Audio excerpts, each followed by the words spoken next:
Hi, everybody. Today we're going to talk a little bit more about organizational theory and design.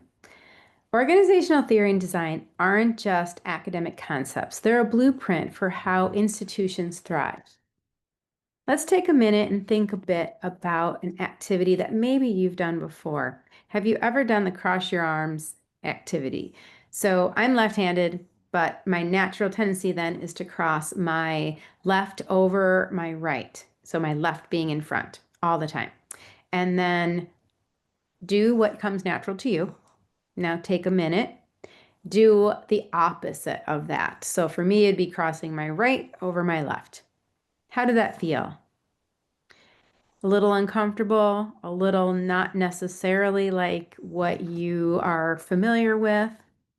That's a lot about what we're doing right now, right? And thinking about the role of strategic direction in organizational design. Colleges like Rowan College at Burlington County, or even my own institution in Michigan, have those sort of organizational designs come to life every day. Organizational goals, maybe a SWOT analysis, scenario planning. These are all tools in our toolkits that we can utilize to think about how processes should work, how things can flow.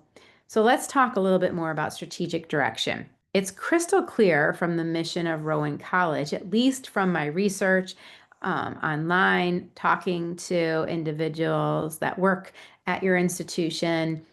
The whole mission of transforming lives by delivering innovative, high quality, and affordable educational experiences is a pretty powerful message.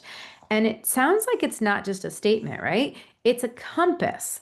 And that's what we want missions to be, a compass to guide decisions, budgets, programs, every initiative from a new degree offering to student services to be measured against it. Because from a mission statement comes those organizational goals. And those could be, right, improving student access, maintaining affordability, aligning academic programs and workforce needs. These goals oftentimes shape priorities, shape resources, and create alignment within and across departments. So I want to focus a bit on that middle section right there, that SWOT analysis. Perhaps you've done one of those before, right? Like you might have seen it before. Sometimes another term I've heard is SOAR. So slightly different, a little bit more of a positive spin on a SWOT. But SWOT stands for strengths. So affordable tuition, strong transfer agreements. Those could be some strengths. You probably can come up with a few of your own. Weaknesses, right? Up with a few of your own weaknesses. Opportunities. Maybe those are expanding online course offerings or other things that you see as an opportunity for growth. And then threats. What are some threats? Competition, maybe, budgets, extra factors, all of those might be. And then as a group, think about and do those types of analyses in the department. When you look at the top management roles for organizational effectiveness, also think about Richard Daft.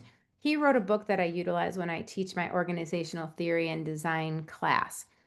And he talks about the external environments, internal situations, the strategic intent, organizational design, and effectiveness outcomes.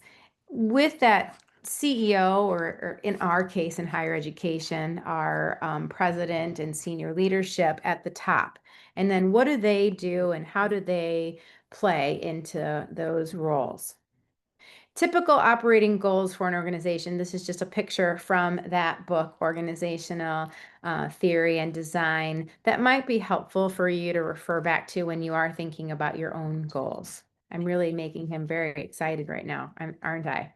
And then when you think about goals, types, and purposes, think about what the mission is, and then also think about how you communicate purpose and value, bestow legitimacy, and then what are your operating goals, right? Like, how do you provide employee direction, motivation, offer decision guidelines. Those are all different factors to take into consideration. I want to share two frameworks. If you are a student of organizational theory design, if you have read anything about organizational design, maybe you've seen these before, but I kind of want to talk about how they play in to our work that we do in this leadership training. A strategy is a plan for interacting with a competitive environment. Strategies can include any number of techniques to achieve the goal. And then models exist to aid in the formulation strategy. So two of the things, two of the formulating strategy models that I wanted to focus in on is Porter's generic strategy, the model of competitive strategies, and then Miles and Snow typology. So let's talk a bit about Porter. Porter talks about how you can make scenario planning that allows an organization, an institution, a department pivot quickly and keep programs relevant. So that could include cost leadership, right? What does that mean? How do you maintain that affordable tuition while also still maintaining high quality? And then differentiation. How do you set yourself apart from your competition?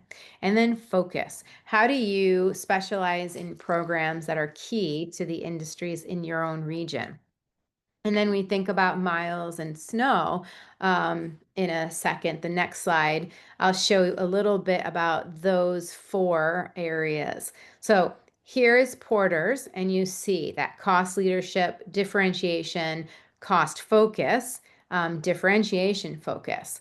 So I took a stab at kind of thinking about your organization. I'd love for you to think about it from your perspective as well. And there's more information that you can be found about Porter in that video link that's on the screen.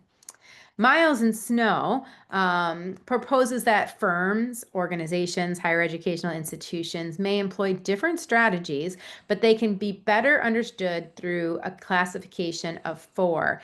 The prospector classification, which is, seeking new prospecting, right? Like the term prospecting. Think about emerging workforce certifications as an example. Defending or defender, protecting traditions, like, transfer pathways or those like matriculation agreements. Analyzer, balancing innovation with proven programs, and then also reactor, avoiding by planning proactively. And again, if you're really interested in learning, more information can be found on that YouTube channel. It actually shows the individuals who created Mile and Porter talking a bit about it. So those are the four that I just mentioned, and it kind of gives you a little bit of an insight into that framework. So the question is, how do we structure ourselves to achieve our mission? And then how does that typology strategy come into play, and maybe who are the players in your department that might fall into those different areas as well.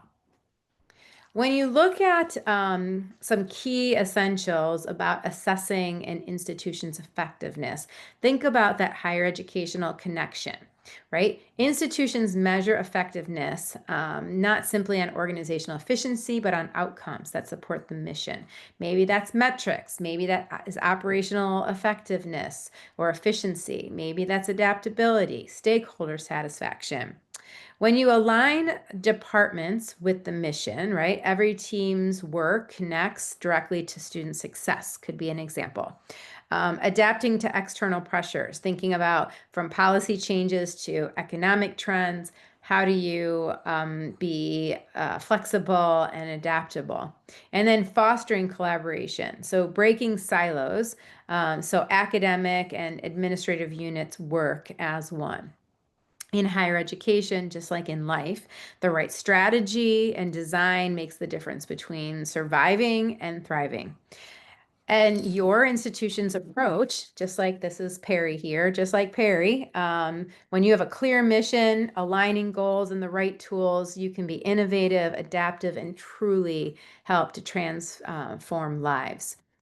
Here's some ideas, and it's very small in print. You are, access to all of these. But when you think about indicators of organizational efficiency, I'm not going to read this whole thing, but they start from like meeting deadlines, that on-time delivery, to, satisfaction of shareholders or decision makers, to a reduction in cost, to the number of hours or days to complete tasks.